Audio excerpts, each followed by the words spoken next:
Okay, Bismillahirrahmanirrahim. Assalamualaikum warahmatullahi taala wabarakatuh dan selamat pagi semua kepada pelajar-pelajar Tingkatan 3 Maha Johor. Alright. So untuk kelas hari ini, okay, kita akan masuk kepada bahagian kedua bagi bab 1 rangsangan dan juga gerak balas. Okay, iaitu berkenaan dengan rangsangan dan gerak balas dalam manusia 1.2. Okay, untuk hari ini kita akan melihatlah beberapa jenis organ-organ panca indera ataupun organ-organ yang mengesan rangsangan dalam manusia.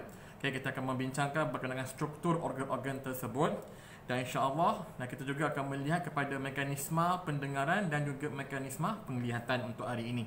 Okey, sebelum saya masuk pada topik pada hari ini, okay, kita nak revise sedikit apa yang kita dah belajar pada minggu lepas. Okey, pada minggu lepas, okay, kita telah pun masuk kepada bab 1 rangsangan dan juga gerak balas, di mana kita telah pun membicarakan berkenaan topik 1.1 iaitu sistem saraf manusia, di mana pada kelas yang minggu lepas kita telah pun melihat berkenaan dengan struktur sistem saraf manusia, di mana struktur sistem saraf manusia ada dua jenis, iaitu sistem saraf pusat dan juga sistem saraf periferi. Di mana sistem saraf pusat dia terbahagi pada dua bahagian, iaitu otak dan juga saraf tunjang. Manakala untuk sistem saraf periferi dia terbahagi kepada sistem saraf kranium dan juga saraf spina.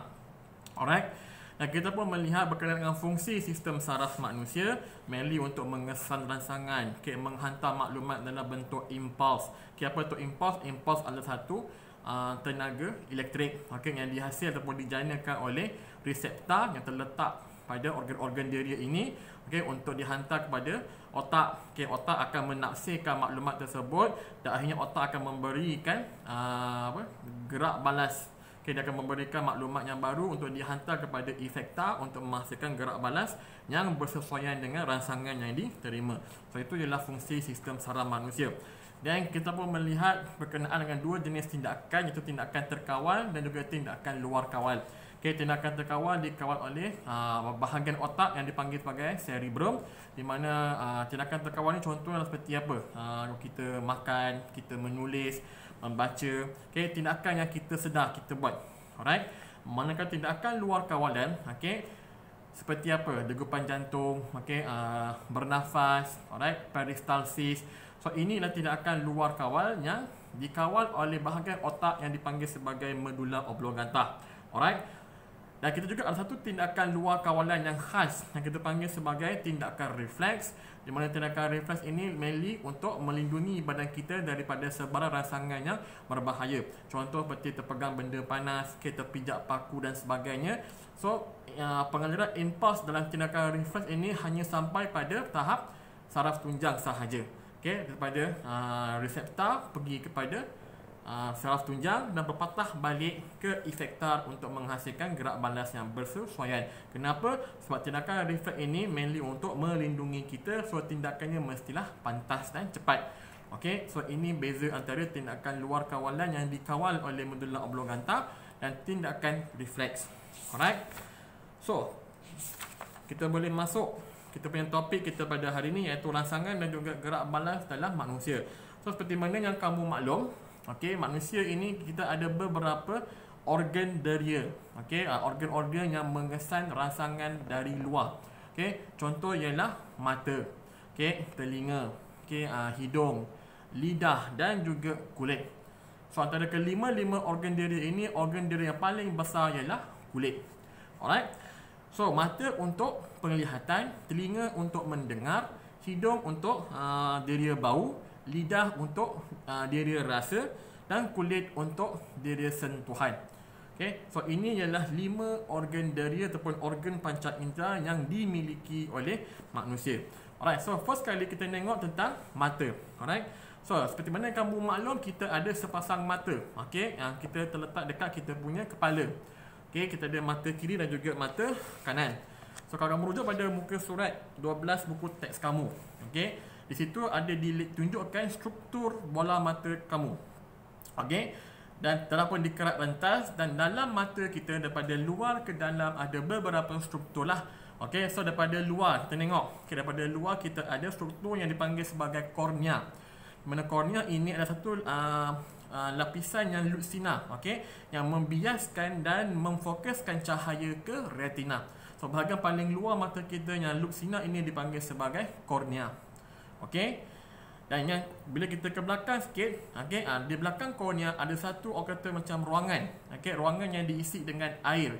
Okey, so ruangan ini dipanggil sebagai ruangan hadapan lah, ataupun orang putih panggil anterior chamber. Okey, so dalam ruangan tersebut ada sejenis cecair yang kita panggil sebagai gelemair. Okey, gelemair. Di mana ini adalah bendalil lutsina yang mengekalkan bentuk bola mata dan memfokuskan cahaya ke dalam mata. Okey, so dipanggil sebagai gelemair. Alright. So belakangnya pula ada satu lagi struktur. Okey, satu lagi struktur di atas dan juga di bawah ini. Alright. So struktur itu kita panggil sebagai iris. Okey. So iris ini ialah bahagian berwarna yang ada pada mata. Kan, kalau kita tengok, kita macam mungkin kita punya iris warna coklat kehitaman. Ada setengah orang bergantung kepada region dia duduk dan juga dia punya faktor genetik. Okay, adanya irisnya berwarna apa? Contohlah emas, kuning, biru, hijau dan sebagainya. Okay, so itulah bahagian berwarna mata kita yang bahagian iris, yang fungsi utama adalah untuk mengawal saiz pupil. Apa tu pupil? Pupil ialah yang bahagian tengah tu, so antara iris dengan iris, okey, iris atas dengan iris bawah, ada satu bukaan di tengah-tengah itu, itulah dipanggil sebagai pupil. Okey, so iris ini dia akan mengawal bukaan pupil. So apakah fungsi pupil? Pupil dia membenarkan cahaya masuk. Okey, so ialah bukaan tengah, okey, di antara iris yang mengawal kuantiti cahaya yang masuk ke dalam mata. So itu ialah pupil. Okey, dan kuantiti cahaya yang masuk ke dalam mata ini juga dikawal oleh bukaan iris. Okey, di mana iris ini dia akan mengecut dan mengendur, okey, hasil daripada pengecutan otot-otot silia. Okey, otot-otot silia inilah yang akan mengubah, okey, bukan sekadar iris tapi juga dia boleh mengubah ketebalan kanta. Okey, so kalau kita ke belakang sikit, belakang iris tu kita ada kanta. Kanta mata kita adalah kanta cembung. So kanta cembung ni dipegang juga oleh otot-otot silia.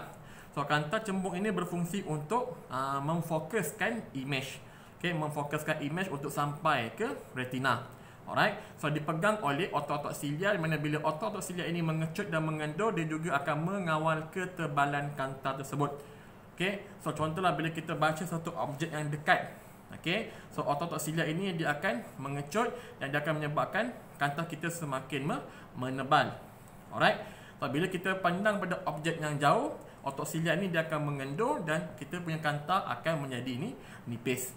Okey, so kalau kamu ingat balik masa formal kita belajar tentang optik dan cahaya, so bergantung kepada ketebalan kanta, okey, jarak fokus akan berubah. Okey, kalau kanta cembung, bila dia semakin menipis, jarak fokusnya akan semakin besar. Okey, so kita boleh nampak objek yang jauh. Okey, bila kita baca objek yang dekat, berarti kita perlukan jarak fokus yang pendek, so kanta akan menebal. Okey, so itu dikawal oleh pengecutan dan juga pengenduran otot-otot silia. Right, so di belakang kanta ada satu ruangan besar. Okey, kalau orang putih panggil sebagai posterior chamber ataupun ruangan belakang. Alright, so dalam ruangan ini ada juga satu kita panggil sebagai bahan jeli. Okay, tadi dekat depan kita ada gelemair iaitu bendalil lutsina. Di belakang kanta kita ada bahan jeli yang lutsina juga dipanggil sebagai gelemaca. Okay, gelemair di depan, gelemaca di belakang. So fungsinya lah untuk mengekalkan bentuk bola mata dan memfokuskan cahaya untuk sampai ke belakang, iaitu sampai ke lapisan retina. Okay, so itu ialah gelemaca. Dan kalau kamu tengok kat gambar tu ada lapisan yang berwarna kuning, hitam dan sebagainya. So lapisan yang berwarna kuning itu dipanggil sebagai retina. So retina ini adalah lapisan yang mengandungi fotoreseptor dan mengesan cahaya dan menghasilkan impuls saraf. So retina ini terdiri daripada lapisan-lapisan saraf. Okey, terdiri daripada reseptor yang mengesan cahaya daripada luar, mengesan image daripada luar, dan hasil daripada ini dia akan menghasilkan impuls untuk dihantar ke sistem saraf pusat. Alright. So di atas retina itu satu lapisan yang agak kehitaman itu sebelah retina itu dipanggil sebagai lapisan koroid. Okey. So lapisan koroid ini lapisan yang mencegah pantulan cahaya dalam mata. Okey. So So lapisan koroid ialah lapisan hitam ataupun lapisan yang gelap yang mencegah pantulan cahaya dalam mata, dan lapisan ini juga mengandungi pembuluh-pembuluh darah, yakni arteri dan juga vena, di mana arteri dan juga vena ini membekalkan oksigen dan nutrien kepada mata. Okay, so ini adalah bahagian yang penuh dengan saluran darah. Alright, dan di luarnya pula kita ada lapisan berwarna putih. Okay, so kalau kita tengok mata kita ni kan, yang macam berwarna keputihan di sekeliling itu adalah lapisan sklera. Okay, di mana lapisan sklera ini ialah lapisan teguh, okay, yang sangat rigid, yang sangat kuat untuk mengekalkan bentuk dan melindungi mata kita.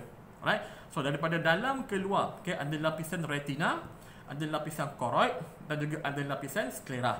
So ini adalah 3 lapisan utama mata. Okay, retina untuk mengesan atau mengesan cahaya dan juga mengesan image untuk dijadikan impuls bagi dihantar ke otak untuk penafsiran. Okay, lapisan koroid lapisan yang gelap untuk mengelakkan pantulan cahaya, untuk mengelakkan kata bagai-bagai image dua ganda ataupun double vision, dan mengandungi saluran darah yang membekalkan nutrien dan juga oksigen kepada mata. Dan juga lapisan sklera di luar yang berwarna putih yang sangat-sangat teguh, sangat kuat untuk mengekalkan bentuk dan melindungi mata kita. Alright, dan jika kamu lihat dekat lapisan retina tu ada satu macam notch, okay, yang dilabelkan sebagai bintik kuning ataupun yellow spot. So bintik kuning ini ialah bahagian pada retina yang paling peka terhadap cahaya kerana terdapat banyak fotoreseptor. So antara semua bahagian retina itu ada satu bintik kuning yang sangat penuh dengan fotoreseptor, yang berfungsi untuk mengesan cahaya. So dia sangat-sangat peka kepada keamatan cahaya. Alright. Dan last kali kita tengok ada 2 lagi struktur dekat berhampiran dengan saraf optik. Okay, so di saraf optik itu ada satu titik juga atau bintik, dipanggil sebagai bintik buta ataupun blind spot. Okay, so tadi bintik kuning dia penuh dengan fotoreseptor, so dia sangat peka kepada cahaya. Bintik kuning ini ialah bahagian pada retina yang tidak peka terhadap cahaya kerana tiadanya fotoreseptor dan merupakan tempat keluar bagi semua jentian saraf. Okay, so ada 2 bintik pada retina, bintik kuning yang sangat penuh dengan fotoreseptor dan peka terhadap cahaya, dan juga bintik buta yang tidak mempunyai sebarang fotoreseptor dan tidak peka pada cahaya. Sebab bintik buta ini dia lebih kepada tempat keluarnya jentian-jentian saraf optik. Okay, dia macam orang kata exit point. Okay, tapi dia membentuk satu bintik. So kalau image itu jatuh kepada bintik buta, so kita akan terlepas pandang. Alright. Paling common kita tengoklah kadang-kadang bila kita mandu lah, bagi siapa yang ada pengalaman mandu, tanyalah mak ayah kamu, okay, kenapa diwujudkan cermin side mirror tu. Okay, sebab cermin itu berfungsi untuk mengurangkan kesan bintik buta. Sebab kadang-kadang image di belakang dia boleh merentas dan berjatuh kepada bintik buta, so orang tak nampak kenderaan di belakang. Okay, sebab itulah diwujudkan cermin tepi ataupun side mirror untuk mengurangkan kesan bintik buta. Alright. Dan last kali kita ada struktur panggil sebagai saraf optik, iaitu gentian-gentian saraf yang membawa impuls saraf yang dihasilkan oleh retina untuk dihantar ke otak bagi ditafsirkan. Okey. So ini ialah struktur bagi mata. Alright. Kemudian kita tengok pula kepada lapisan retina. Okey, lapisan retina itu kalau kita zoom lagi secara mikroskopiknya boleh dipecah kepada 10 lagi lapisan. Okay, so lapisan retina boleh dipecahkan lagi kepada 10 lapisan. Tapi untuk level kamu, dalam 10 lapisan itu, penting untuk kamu tahu ada lapisan yang mempunyai 2 jenis sel, sel rod dan juga sel cone. Okay, ini dinamakan sebab apa, bentuknya seperti rod dan cone. Okay, so kemujuk pada pelajaran 1.9 dalam buku teks kamu. Okay, so sel rod dan juga sel cone. Okay, so sel rod ini dia peka kepada keamatan cahaya. Okey. So manakala sel cone dia peka kepada warna cahaya. Alright. So sel rod dia lebih kepada keamatan cahaya, sel cone dia lebih kepada warna cahaya. So antara 2 jenis sel ini, sel yang paling banyak terdapat pada retina adalah sel rod.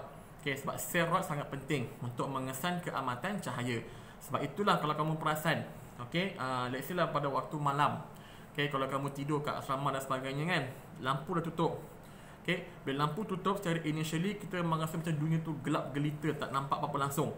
Tetapi kalau kamu biarkan untuk seketika, okay, kalau kamu biarkan untuk seketika, lama kelamaan kamu akan nampak macam bentuk objek.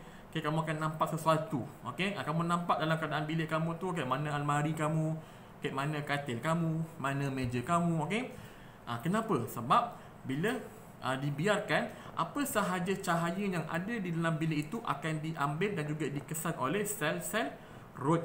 Okey. So dia akan nampaklah bentuk-bentuknya, walaupun tak nampak secara terang, tapi dia nampaklah bentuknya. So bila kamu berjalan dalam gelap sekalipun, sekurang-kurangnya kamu boleh mengelakkan kemalangan ataupun terlanggar dengan objek-objek tersebut. Okey. So itulah fungsi sel root yang mengesan keamatan cahaya. Okay, tapi untuk macam warna, okay, kita nampak sekarang warna merah, warna hijau, warna biru, okay, semuanya ini dikesan oleh sel kon. Okay, sel kon yang bertanggungjawab dalam mengesan warna yang ada pada sekeliling kita ini. Okay, ini ialah dua sel yang sangat penting yang ada pada lapisan retina. Okay, so kemudian kita tengok kepada struktur telinga.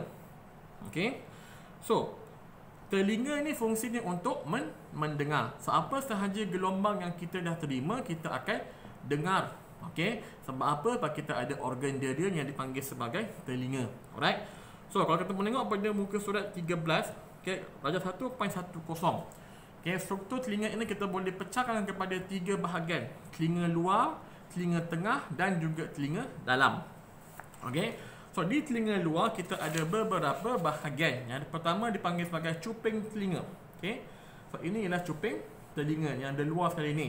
Okey, di mana cuping telinga ini berfungsi untuk mengumpul dan menghantar gelombang-gelombang bunyi ke dalam salur telinga.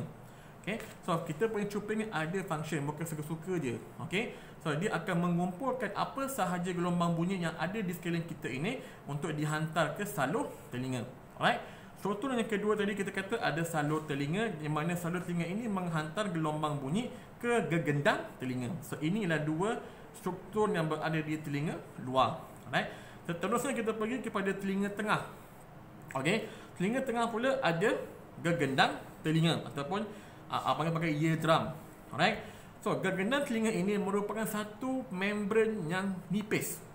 Okey, dia merupakan membran yang nipis.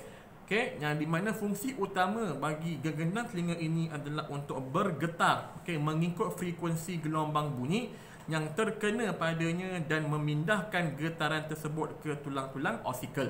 Okay, so gelombang yang telah pun dikumpulkan daripada luar ini akan dihantar ke salur telinga dan akan menghentam gegendang telinga.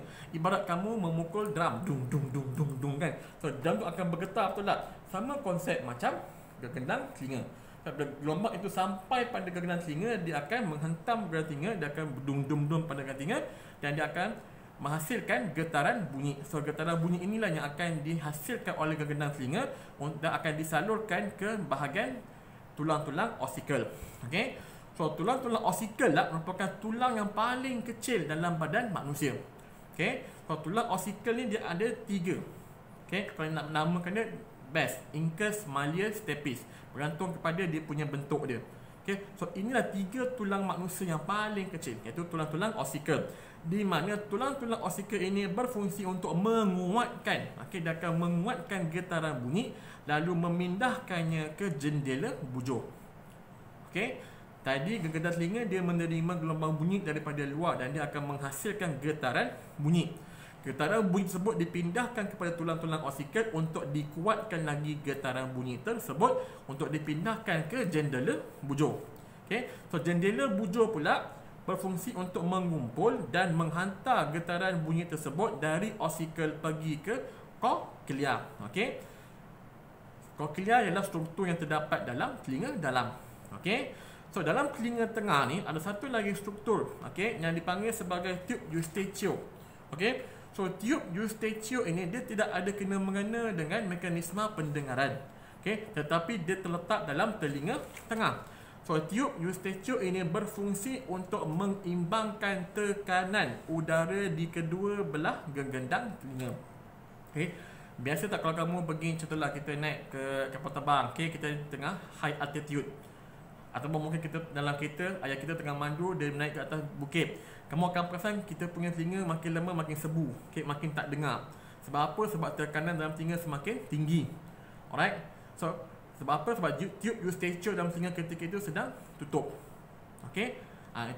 Itu yang menyebabkan tekanan telinga sangat tinggi. Sebab itulah bila kita naik ke bukit ataupun naik altitude yang tinggi, bila telinga kita mula sebu, kita akan buat satu manuver, dipanggil sebagai Valsalva manuver, di mana kita picit hidung kita dan kita hembus. Okay? Hembus bukan buat mulut, kita just tahan udara tu, tapi kalau apa-apa dia akan membuka, okay, tube eustachian, so dia akan mengurangkan tekanan dalam telinga, baru kita boleh mendengar semula. Okay? Itulah tube eustachian. Okay? Dia tidak ada kena-mengena dengan mekanisme pendengaran, tetapi terletak pada telinga tengah untuk mengimbangkan tekanan udara di kedua-dua belah telinga. Okay? Next, kita pergi pada telinga dalam.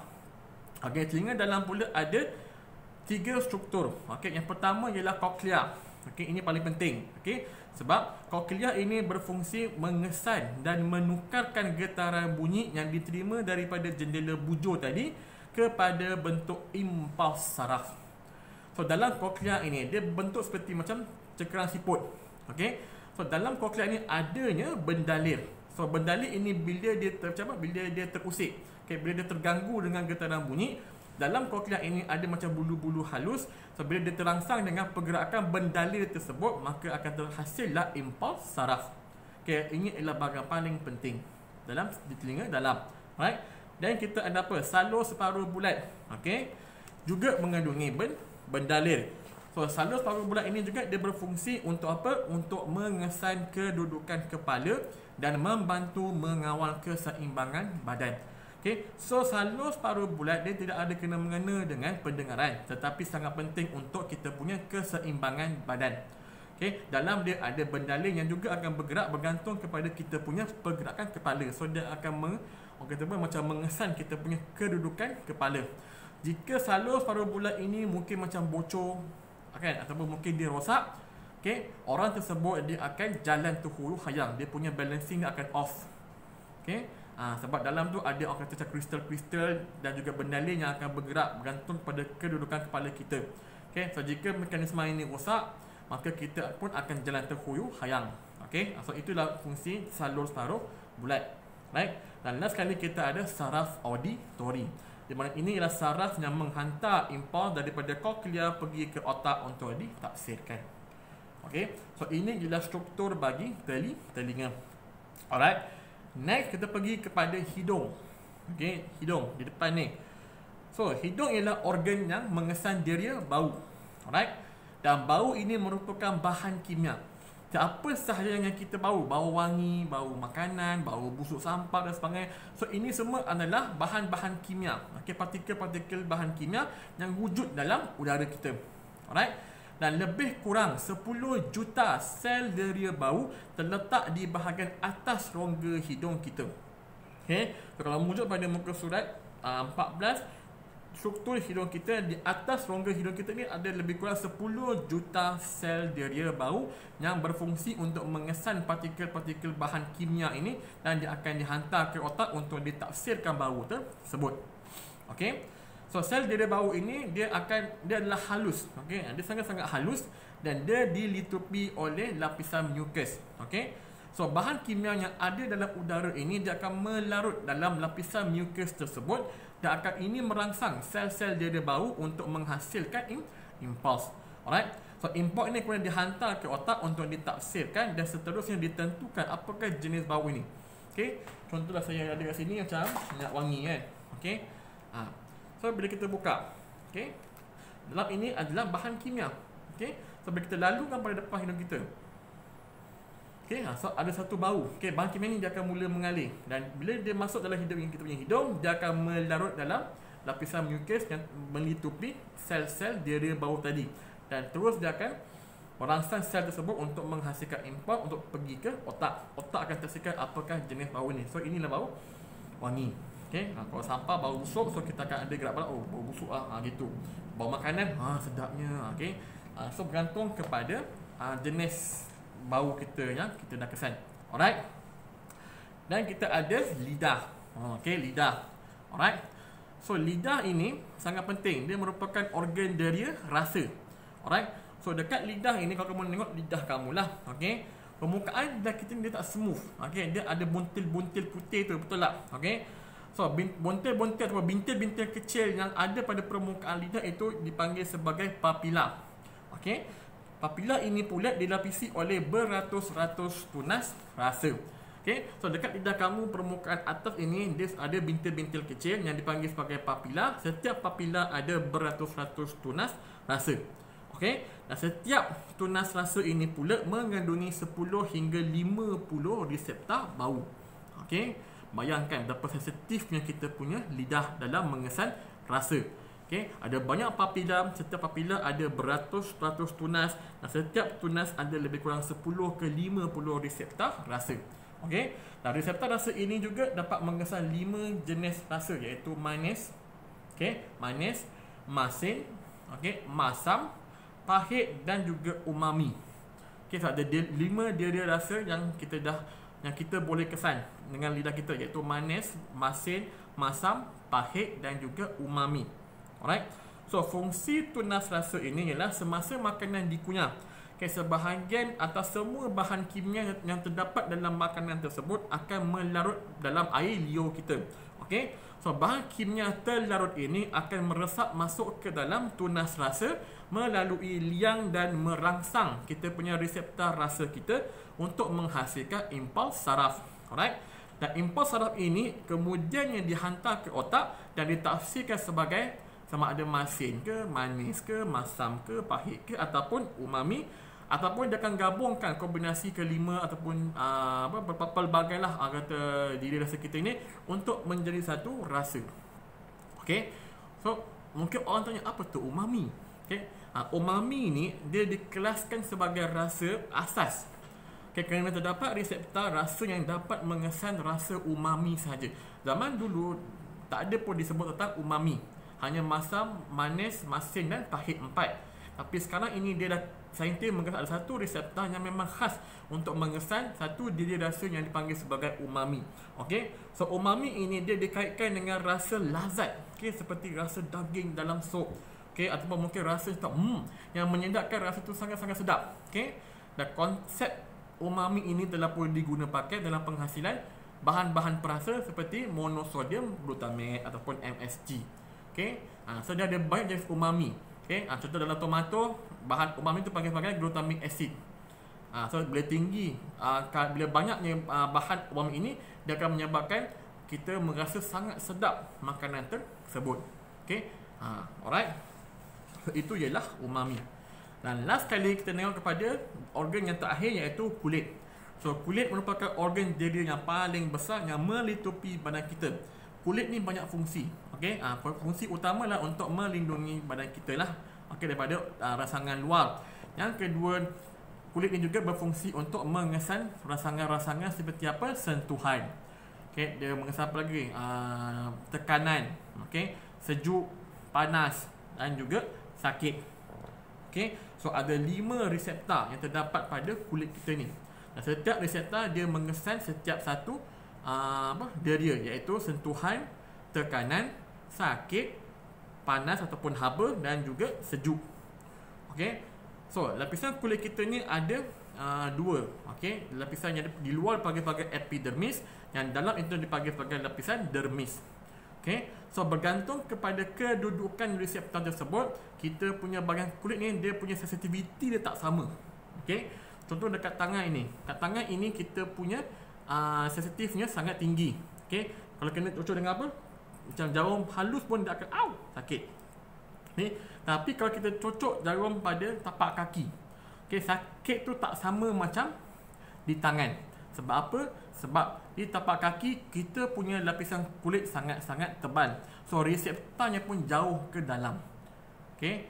Sebab itulah bergantung kepada ketebalan kulit kita, ketebalan epidermis ataupun dermis kita, sensitivity-nya berbeza-beza. Alright. So kita ada reseptor sejuk yang mengesan rangsangan sejuk. Kita ada reseptor sakit yang mengesan rasa sakit. Okay. Kita ada reseptor haba yang mengesan rangsangan panas. kita ada reseptor sentuhan yang mengesan sentuhan pada kulit. Okey, soft touch, light touch, okey, light touch and crude touch. Okey. Lalu kita ada reseptor tekanan yang mengesan tekanan pada kulit. Bila kita tekan dalam. Atau tekanan ni kalau kamu kedudukan reseptor dia, reseptor tekanan ni berada dalam sekali, okey, dekat bahagian dermis. Okey, so kena tekan baru dia boleh activate. Okey. Yang paling atas sekali ialah reseptor sakit, haba dan juga reseptor sejuk. Okey, ini yang antara yang paling berada dekat dengan epidermis. Okey. Dan kita ada reseptor lagi reseptor sentuhan. Okey, sentuhan ada dua jenis, sentuhan yang ringan dan sentuhan yang kasar. Ringan macam mana? Contoh kalau ambil macam cotton wool kan, macam kapas, kita calitkan pada kita punya kulit. Itulah sentuhan ringan. Sentuhan kasar macam ni. Crude touch. Alright. Sentuhan ni pun berbeza-beza. Alright. Dan itu ialah tentang struktur kulit. So, bila reseptor ini dia mengesan sebarang rangsangan, the same thing, dia akan menghasilkan impuls saraf dan akan dihantar ke otak untuk ditafsirkan. Alright. So, ini tentang berkenaan dengan struktur-struktur bagi organ-organ diri kita. Okay. So, selepas ini kita akan tengok tentang mekanisme pendengaran dan juga mekanisme penglihatan, di mana pada video yang kedua. Okay. So, kita berjumpa lagi sebentar lagi. Alright.